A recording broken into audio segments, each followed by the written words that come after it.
Boa noite a todos, sejam bem-vindos. Como eu sempre digo, nesse frio, quem chega aqui tem bônus hora extra, lembrem disso, porque olha, né?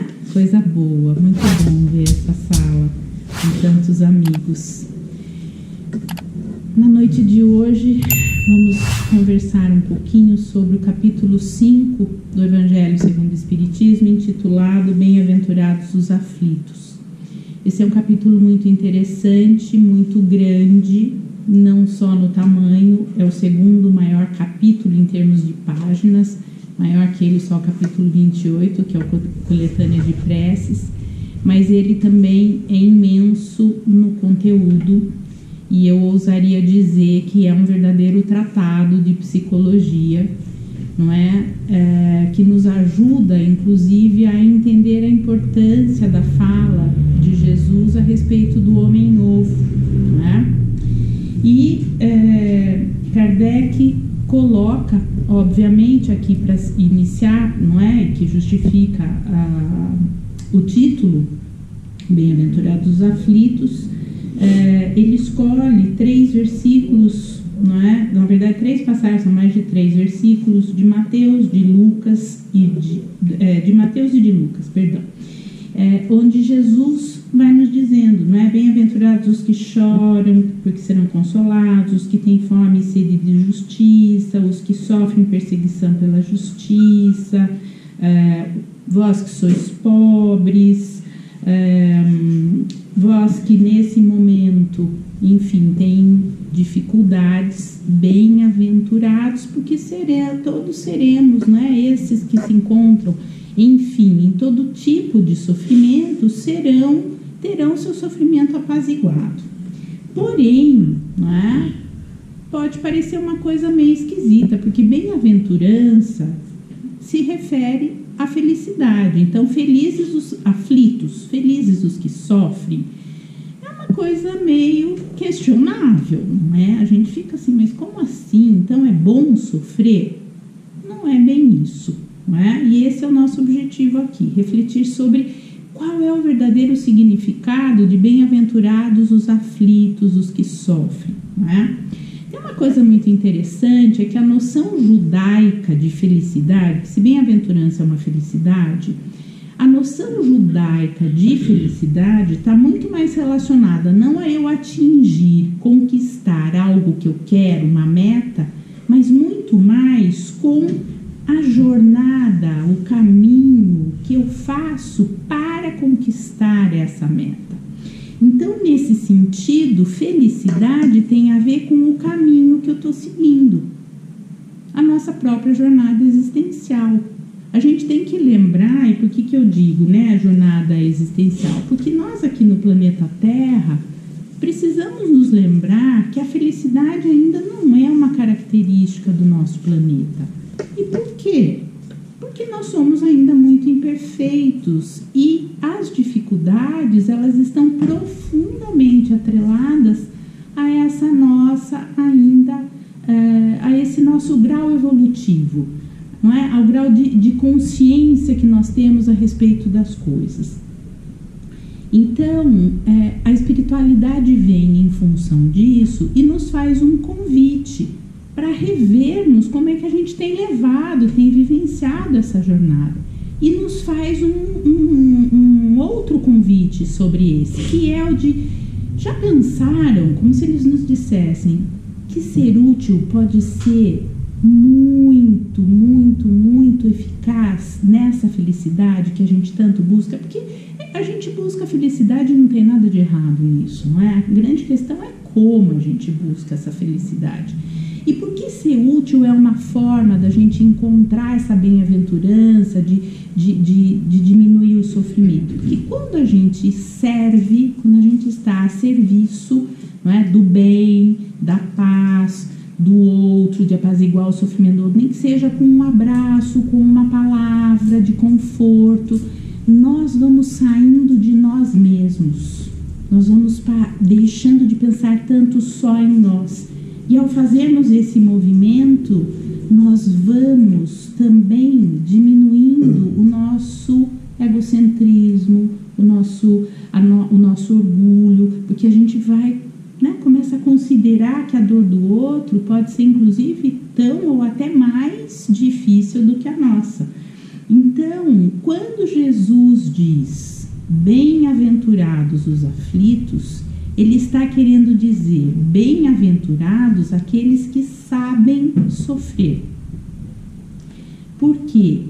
Porque, na verdade, um dos aspectos de sermos felizes, além de irmos olhando um pouco mais para o outro, nos colocando a serviço e tendo uma satisfação muito grande, porque a colheita é quase imediata, na medida que você, não é generoso com o outro, que você é sensível à dor do outro, que você é solidário, fraterno, a gente recebe isso de volta. Talvez não do jeito como a gente gostaria, e isso é uma outra coisa para a gente pensar, mas nós vamos tendo retorno, não é? Porque isso é lei de causa e efeito, ou ação e reação, não é? Como queira. Então, uma outra forma da gente também bem viver, não é? Da gente poder usufruir da oportunidade que é o sofrimento, e já vamos falar sobre isso, é exatamente nós vivermos o presente. Hoje em dia, dentro, não é, da própria psicologia, se fala muito da plena presença. O que é plena presença? Eu estou aqui, eu estou por inteiro, né? Eu estou prestando atenção no texto, eu estou prestando atenção nos senhores, ali no horário, eu estou deixando que fluam as ideias, né, que eu tentei me preparar ao longo da semana. A única coisa que me importa agora é este momento. Por que é tão importante isso quando nós estamos falando do bem viver, do saber sofrer? Porque muitas vezes nós ficamos olhando para trás. Ah, se eu tivesse feito, ah, se minha mãe tivesse sido não sei de que jeito, ah, se eu não tivesse ido em tal lugar, ah, se eu tivesse dado tal... E nós ficamos tão voltados para o passado que a gente vai, boa noite, a gente vai se deprimindo. Porque a gente vai vendo tudo que poderia ter sido e não foi. Só que eu sempre digo o seguinte, se pudesse ser diferente, de alguma maneira nós teríamos feito. Agora, um outro problema é também só olhar lá na frente. Ai, será que vai dar certo? Mas será que eu vou ser capaz? Mas será que vão gostar de mim? Mas será... E aí, a gente vai ficando ansioso. E com isso, nós perdemos o foco de buscar solução para o que está acontecendo agora. Então, bem sofrer tem a ver com eu olhar para o que eu estou vivendo, seja o sofrimento que for, material, moral, espiritual, emocional, e pensar, não é? Tem algumas perguntas muito importantes para a gente se fazer. O que será? Por que será que isso está acontecendo? É uma pergunta. Será que tem outras formas de eu lidar com isso para resolver? É uma outra pergunta. Mas a mais importante é o que eu posso aprender com isso que está me acontecendo. Tem uma filósofa contemporânea, que possivelmente muitos dos senhores conhecem, porque ela é bem midiática, que é a Lúcia Helena Galvão. E a Lúcia Helena tem uma fala muito interessante. É importante a gente dar o crédito, não é uma ideia minha, né? Então... E ela fala uma coisa muito interessante. Ela fala, quando nós passamos por uma dor, seja ela de que tipo for, a nossa tendência é achar que é como se a gente estivesse no negativo, né? Imagine uma conta mesmo, conta de mais ou subtração, tanto faz, soma. Então, na conta eu estou sofrendo, tá ruim, então eu estou no negativo. Ela fala, mas isto é um truquezinho enganoso, porque quando nós estamos na dor é quando nós temos a oportunidade de descobrir as nossas capacidades. É quando a gente é obrigado, inclusive pela própria vida, a pensar outras formas de pensar, de sentir, de considerar as coisas, de agir. Ela fala, então, quando a gente faz a conta, a gente vai vendo que, apesar do sofrimento, nós saímos muito mais enriquecidos, porque fomos obrigados a buscar outras formas de lidar com a situação. Porque se eu continuar lidando da mesma forma, eu não vou resolver aquilo. E nem vou me dar a oportunidade de descobrir que eu posso, não é? Fazer coisas que nem eu imaginava que seria capaz. E isso vem ao encontro, está totalmente em sintonia com a proposta do Evangelho de hoje, não é? Além da gente precisar se lembrar que nesse planeta a felicidade não é algo constante, e deste convite para nos revermos no sentido de como que a gente está encarando as dificuldades, se só como, ai meu Deus, que castigo. E isso é muito importante, não há castigo. Se nós estamos passando por alguma dor, nós estamos tendo a oportunidade de viver uma situação que vai nos ensinar coisas que a gente ainda não aprendeu, ou porque, né, não se interessou muito, ou porque, como dizia meu pai, do jeitão mais simples dele, fez corpo mole, porque a gente não quer saber, né? A gente, se puder empurrar com a barriga, a gente empurra. Só que a vida vai nos empurrando, porque a evolução, gente, gostemos ou não, todos vamos evoluir. E ela chega uma hora que ela vem, então, ó, tá na hora de passar de ano.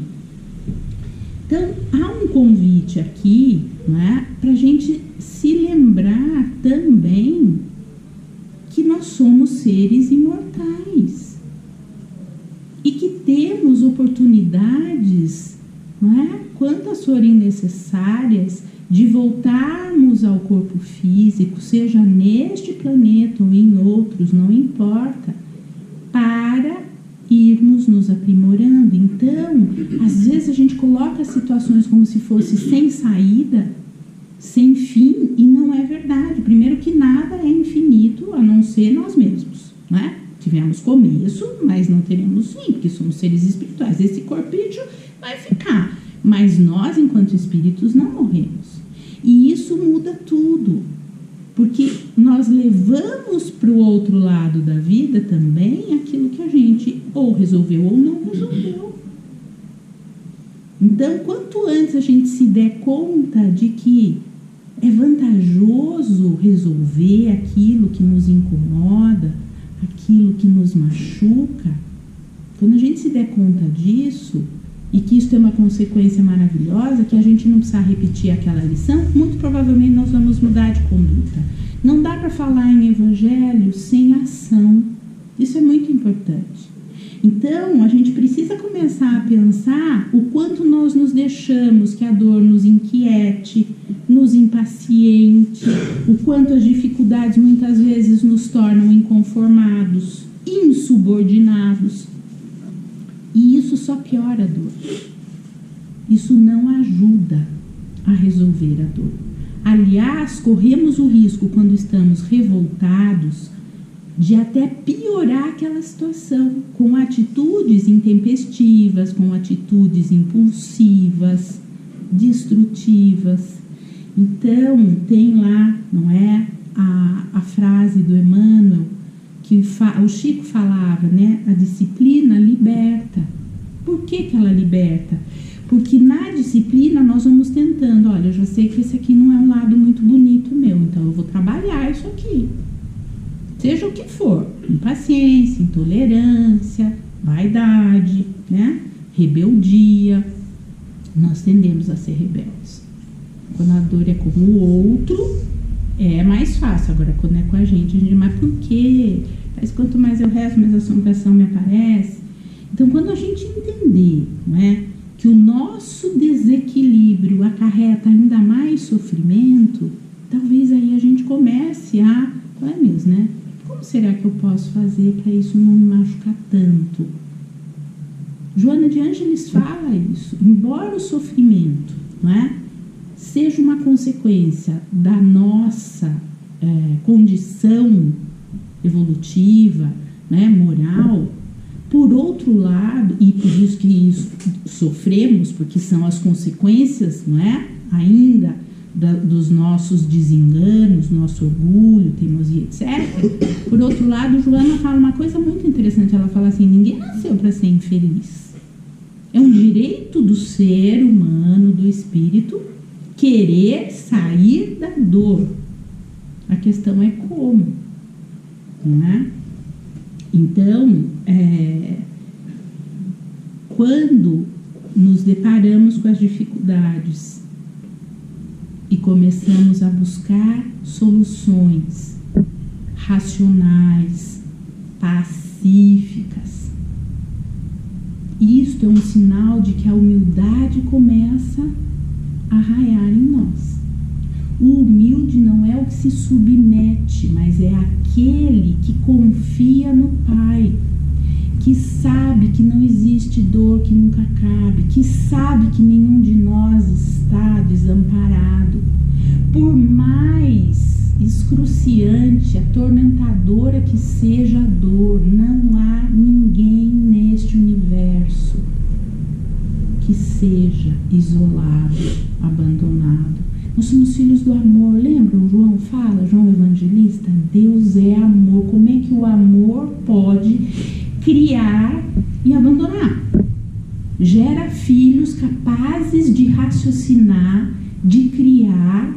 Lembram a fala de Jesus? Vós sois deuses, podeis fazer coisas até maiores do que as que eu faço. Que coisas são essas? Exatamente no nosso nível evolutivo, a gente conseguir viver em paz, a gente conseguir lidar melhor com as dificuldades sem que elas nos atormentem, nos deprimam, nos tornem ansiosos, nos façam pensar muitas vezes em ideias autodestrutivas. Confiar no Pai, lembrar, não é, que está nas nossas mãos, é ter esperança, nas nossas mãos, como nós vamos encarar as dificuldades. Então, é neste sentido felizes os aflitos. Esse é o sentido. Felizes aqueles que sabem sofrer. Felizes aqueles que não se rebelam, que confiam no Pai, que vão buscar apoio na prece, na espiritualidade, mas principalmente, meus irmãos, porque é isso que nos aproxima ainda mais do Pai, na mudança de conduta. A gente não fala, né? A gente, vírgula, eu, né? Acabo sendo até repetitiva. A gente fala, Jesus, modelo de conduta, mas será que a gente tenta mudar essa conduta? Precisamos lembrar que as aflições... Ixi, Maria, Júnior já vai ficando tempo pra caramba, né? Temos que olha que aflição, Júnior. Júnior é o causador da minha aflição, como eu vou lidar com você, Júnior. Então, as causas, né, assim, a aflição, ela é uma ferramenta, um instrumento que Deus se utiliza, Ele deixa que aconteça para nos aprimorar. Agora, se eu achar que tudo acontece comigo, que nada dá certo, que a minha vida é só sofrimento, eu estou colocando uma perspectiva muito negativa, é só isso que eu vou enxergar. Às vezes a solução está aqui, ó, do lado, e eu não enxergo. Não é? Indo, não é, para o encerramento, esse é um capítulo, então, que nos convida a trabalharmos os nossos excessos, a nossa vaidade, as nossas suscetibilidades. Ai, tudo me atinge, ninguém pode falar nada que eu me ofendo. O nosso imediatismo. Ah, falou, tá falado. O outro falou. Agora, a gente não para pensar o que pode ter motivado o outro me tratar de uma certa forma. Né? O nosso egoísmo e orgulho que tem no Evangelho. Né? As maiores chagas do ser humano são o orgulho e o egoísmo. Porque orgulho, a gente acha que é só aquela pessoa que anda com o nariz empinado, que não olha para nossa cara. Não. Quando nós não abrimos mão de uma ideia e achamos que a nossa é a melhor e sinto muito o outro, isso é orgulho. Quando eu acho que a opinião do outro não acrescenta nada, orgulho. Quando eu acho que eu não posso, como se diz por aí, né, ficar mal na fita, eu tenho que sempre estar bem, todo mundo tem que gostar de mim, cuidado, isso é vaidade, tem a ver com orgulho. Quando não nos propomos a nos abrir para o diferente, para pensar sobre, isso é orgulho. Ah, porque na minha época era melhor, porque não era isso que eu sonhei para mim, para o meu filho. O sonho é seu, o filho é ele. No que você pode colaborar se isso está acontecendo, você está tendo dificuldade nessa relação. Então, meus irmãos, nos lembremos, os nossos pensamentos são ali a estrada. Eles que determinarão a estrada que a gente escolhe, não é? Vamos lembrar rapidamente que existe uma coisa que é a obediência e outra que é resignação. Na obediência eu aceito que está dito assim, que falaram lá no centro que é importante ser amoroso, perdoar, isso é razão. O coração vai falar, nossa, deixa eu pensar um pouquinho. Sabe que eu nunca pensei que Deus é pai. Se ele é pai e Deus juntos que ele é amor, deve ser um pai amoroso. Eu vou tentar, sabe? Quem sabe as coisas mudam. Existe uma espera na resignação que é ativa neste sentido. Eu busco mudar a minha forma de vivenciar as dificuldades. É diferente de só falar, tá bom, vou fazer diferente porque alguém disse e faz sentido. É lá o diretor do centro, então a diretora porque ela falou. Não é esse o convite. Então, para encerrarmos, queria nos lembrar, não é? Que nós temos no Antigo Testamento um exemplo de entrega, de confiança nesse Pai amoroso, né, que nos dá todas as condições para que a gente lide e resolva as dificuldades, que a gente enfrente a dor com paz, sem aumentar ainda mais as dificuldades, que foi Jó. Jó passou por todo tipo de dificuldade, né, mas ele em nenhum momento duvidou da misericórdia do Pai, do apoio. E Jesus no Novo Testamento, o próprio. Jesus, o Cristo, é um nível de consciência que a gente não consegue nem entender o grau de evolução dessa criatura ainda. Volta, aceita o convite do Pai, sofre tudo que sofreu, porque foi desconsiderado, foi humilhado e crucificado, o justo, não é esse um dos títulos que se dá a ele? Mas ele aceita, porque ele sabe, ele vivencia esse amor infinito do Pai dentro dele. E esse é o convite que esse capítulo nos faz, que nós confiemos, que nós aprendamos a refletir sobre a nossa rebeldia, entendendo a dor como uma grande mestra para que a gente descubra os nossos potenciais de luz. Que Jesus nos abençoe. Eu agradeço imensamente a atenção dos senhores e vamos nos preparando para receber o mentor da noite, que irá nos brindar com as suas luzes. Seja muito bem-vindo.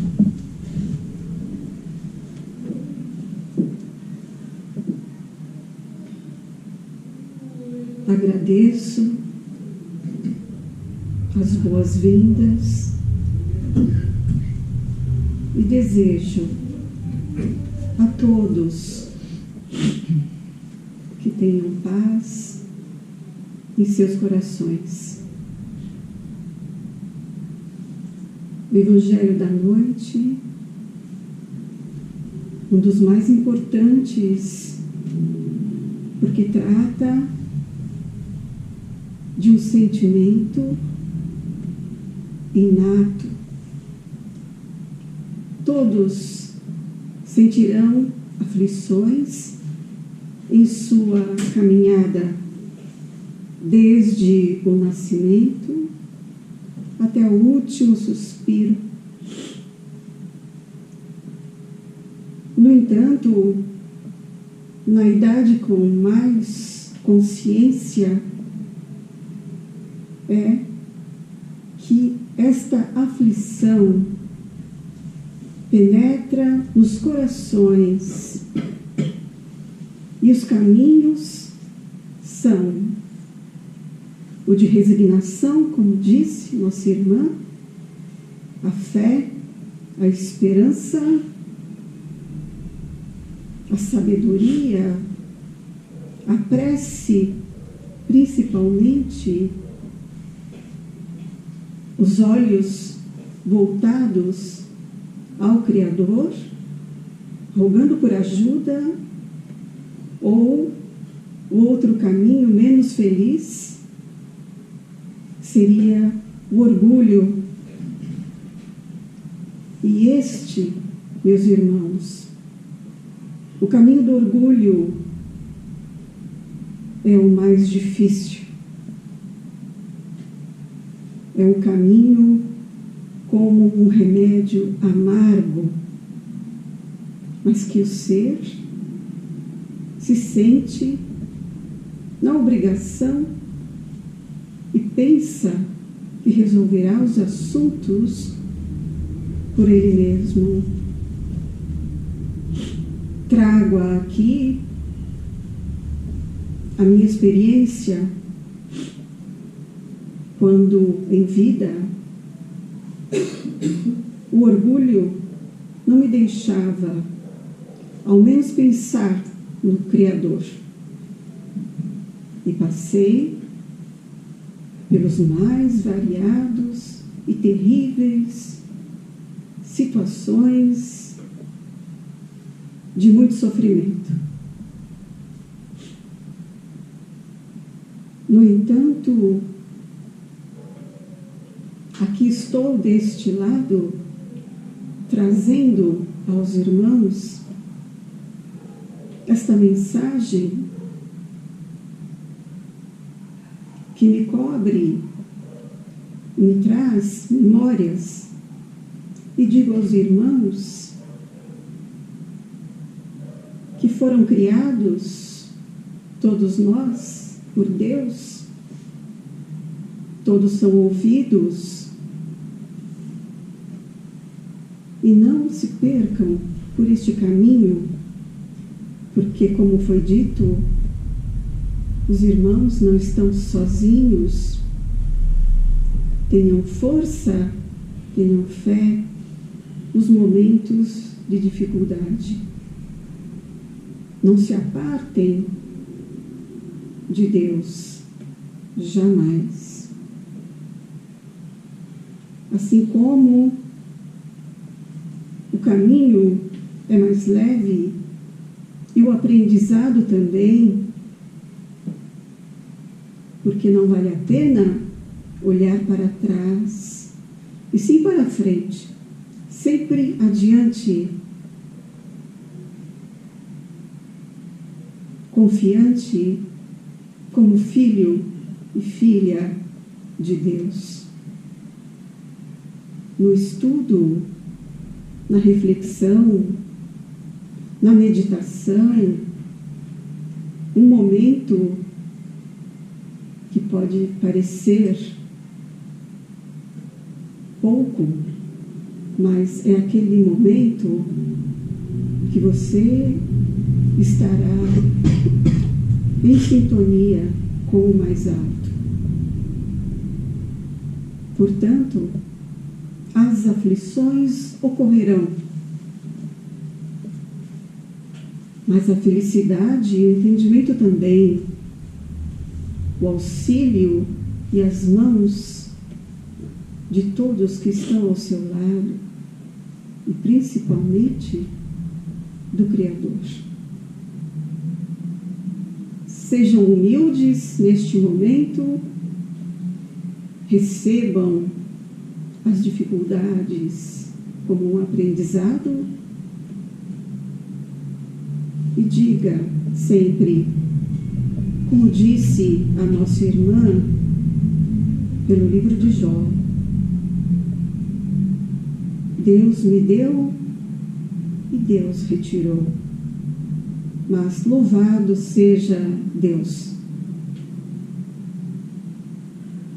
Obrigado.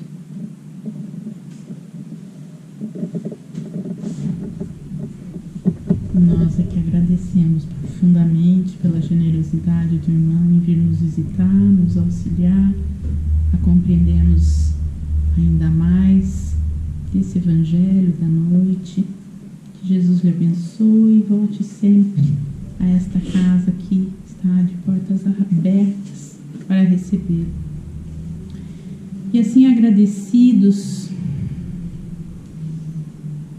por essas luzes que vão nos envolvendo, a cada um, a todos nós, por este farol que é o Evangelho de Jesus em nossas vidas, pela espiritualidade que a todo instante nos acolhe, nos orienta, nos consola, nos intui. Vamos pensando também nos nossos irmãos em sofrimento, nos nossos irmãos em aflições. Em especial, vamos pedir a Jesus, o nosso Mestre, a Deus, o nosso Pai de amor, por todos os irmãos que se encontram nos países em guerra, os irmãos que se encontram nos campos de refugiados, os que perambulam pelo mundo. Vamos pedir por todos os governantes de todos os países, todas as nações, de todas as instituições humanas, para que predomine a fraternidade e a amorosidade que já somos capazes de externar, se assim o quisermos. Então pedimos a Deus que derrame sobre todos nós esse discernimento fundamental para que possamos continuar em marcha segura na direção de um planeta regenerado. Pedimos e agradecemos ao mesmo tempo por esta casa abençoada que nos acolhe, nos ensina, nos cura de uma certa forma a todo instante que aqui adentramos. E imensamente agradecidos por tantas bênçãos, vamos dizendo: Pai nosso que estais nos céus, santificado seja o vosso nome. Venha a nós o vosso reino e seja feita a vossa vontade, assim na terra como no céu. O pão nosso de cada dia dai-nos hoje e sempre. Perdoai as nossas dívidas, assim como nós perdoamos os nossos devedores, e não nos deixeis cair em tentação, mas livrai-nos de todo o mal, pois vossos são o reino, o poder e a glória para todos sempre. Que assim seja, graças a Deus, graças a Jesus. Por alguns instantes permaneçamos apenas recebendo essas vibrações coletivas que a espiritualidade nos envia, recebendo-as com muito amor e gratidão. E é com essa postura de gratidão e amorosidade que vamos então encerrando esse momento da noite de hoje.